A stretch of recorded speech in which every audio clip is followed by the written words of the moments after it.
தமிழகம் முழுவதும் நடைபயணம் மேற்கொண்டு உள்ள பாமக தலைவர் அன்புமணி ராமதாஸ் திருவண்ணாமலை மாவட்டம் செய்யாறில் நடைபெற்ற நிகழ்ச்சியில் கலந்து கொண்டு உரையாற்றினார். அப்போது மக்களுக்கு சாப்பாடு போடும் விவசாயிகள் மீது குண்டர் தடுப்பு சட்டம் போடுவது ஏற்றுக்கொள்ள முடியாது என்று தெரிவித்தார்.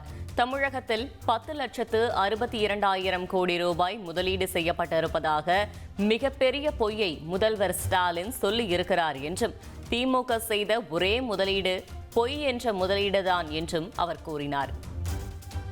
தமிழ்நாட்டிலே 10,62,200 கோடி ரூபாய் முதலீடு செய்யப்பட்டிருக்கிறது, தொழில் முதலீடு செய்யப்பட்டிருக்கிறது என்று மிகப்பெரிய ஒரு பொய்யை சொல்லியிருக்கிறார்.